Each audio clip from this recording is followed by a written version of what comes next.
I'm not going to speculate. I'm not going to opine on what I don't yet know. But we're going to find out exactly what happened here, and then we'll respond accordingly. Cuba's status quo is unacceptable. Cuba needs to change. It needs to change dramatically because it is the only chance that it has to improve the quality of life for its people and not lose 15% of its population since 2021. 15% of the people of Cuba have left since 2021. If they decide they're going to dig in and just continue forward, then I think they're going to continue to experience failure, and the people of the country are going to continue to suffer, and it'll be, the regime's fault. So this morning, we were made aware by Cuban authorities of an incident off the coast of Cuba. We immediately began to look into it. As it stands now, the Department of Homeland Security, the Coast Guard, others are involved. The majority of the information we still possess is what Cuban authorities are providing both the public and the U.S. government. We have our embassy on the ground in Havana working this as we speak, asking for access to the people that were on those vessels, if they were American citizens or permanent residents. According to the Cuban regime, that the boat was registered in Florida. We're tracking that down. We will know shortly, and we will know quickly, many more facts about this incident than we know right now. The majority of the facts being publicly reported are those by the information provided by the Cubans. We will verify that independently, and as we gather more information, then we'll be prepared to respond accordingly. I'm not going to speculate. I'm not going to opine on what I don't yet know, but we're going to find out exactly what happened here, and then we'll respond accordingly. Have you been in touch with anyone in Cuba, and what's your... Well, the authorities in Cuba, the border guard has constant contact with the Coast Guard, so they alerted them this morning. I was made aware of it at that time. Oftentimes in these incidents and things like this, the initial reports are incomplete, and then as the day has progressed, I think early this morning, certainly by 9 a.m. or 10 a.m. this time, maybe a little later our time here, I reached out and we began to look at it independently. We have various different elements of the U.S. government that are trying to verify elements of the story based on what's been provided to us now. I know that the Coast Guard has responded to the area, to the vicinity. I'll need to get more fidelity and understanding from them once I get on the airplane about what exactly they're looking for. I don't know who has possession of the vessel, which is the first thing we would want to have. We obviously want to have access to these people if they are American citizens or U.S. residents.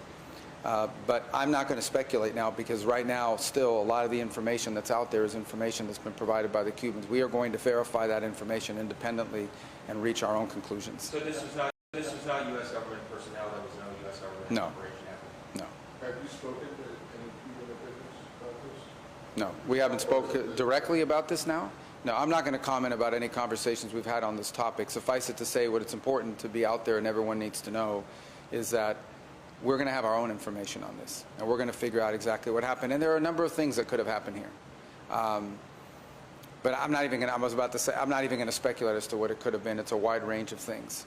But suffice it to say, it is highly unusual to see shootouts in open sea like that.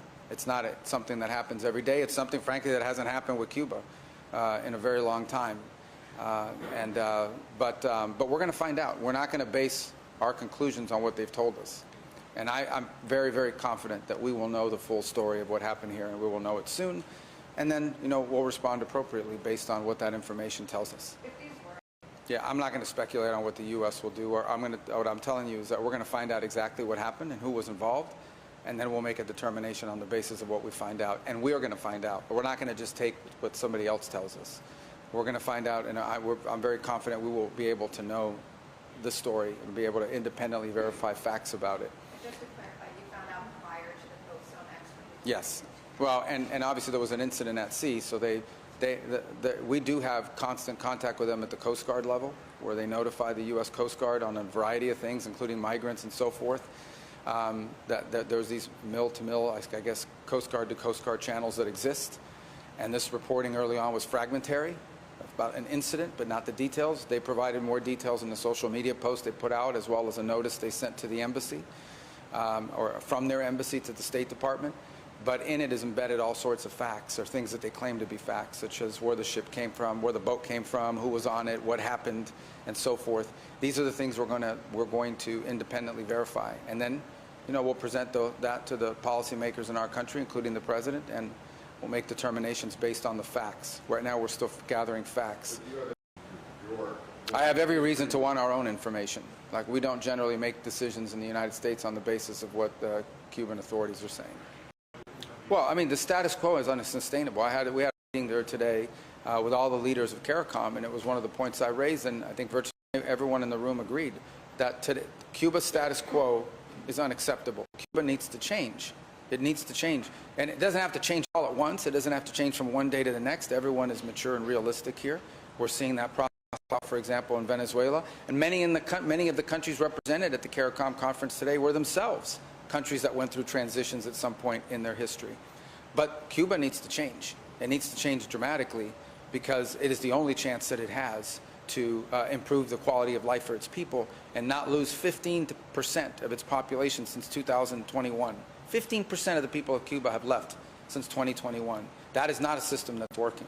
That's a system that's in collapse, and they need to make dramatic reforms.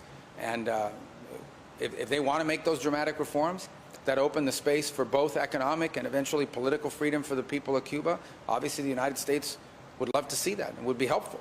If they decide they're going to dig in and just continue forward, then I think they're going to continue to experience failure, and the people of the country are going to continue to suffer, and it'll be, you know, the regime's fault.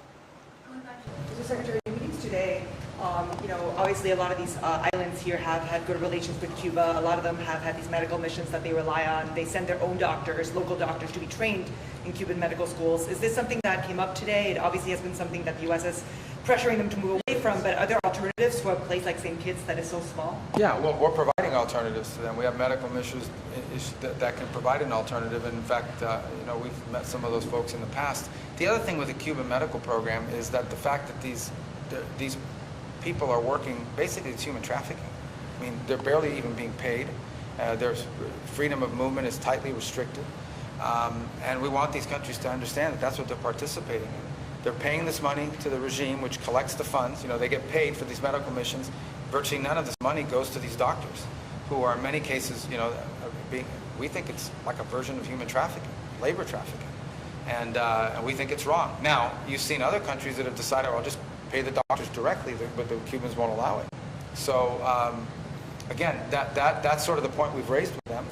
I mean, we're not going to cut diplomatic relations with countries in the Caribbean because they don't agree with us on it, but we make a forceful point about it, and it came up today. It wasn't the feature of the conversation, but it came up. Come back to Cuba. Sorry, that plane ain't that big. Go ahead. Come back to Cuba. Some of the countries you met today had raised concerns about sort of spillover and instability caused by the humanitarian crisis there. Is the move today oil sales, sort of recognition that the humanitarian crisis is getting out of hand, that the U.S. First of all, forget about today. The humanitarian crisis is getting out of hand because the Cubans don't know how to run an economy. They're incompetent. They have a military-controlled holding company named Gaesa, which controls 40% of their GDP, and none of the money that company has generated flows to the coffers of the government. None of that money goes to schools, none of that money goes to roads, none of that money goes to feeding the population. You have a country that has fertile farmland, that imports sugar. This was one of the world's leading exporters of sugar. Now they import sugar. They import almost all their food. It's a dysfunction. It's just not even an economy. It's a total dysfunction. That's their fault. As far as spillover effect, they're not more concerned than we are. We're 90 miles away. And the U.S. has experienced mass migration from Cuba in the past, certainly in the early 90s with the Raptor crisis, but as recently as 2021 and 22, we were having people show up in the Florida Keys and stranded in the Bahamas. So we don't want to see it either. And ultimately, as far as the move today with the oil, this is existing law. The law allows us to do business like fuel and even telecommunications with the Cuban private sector. The problem is the Cuban private sector is very small. If they want to open the gates and allow the Cuban private sector, independent of the military, independent of the government, to grow, that solution is there. What the Cuban people should know is this, that if they are hungry and they are suffering, it's not because we're not prepared to help them. We are. It's that the people standing in the way of us helping them, it's their Communist Party. That's who's standing in the way. If they move out of the way, we're more than happy to work with individual Cubans so they can have an opportunity to feed their families and build their economy. But we are not the impediment. They are.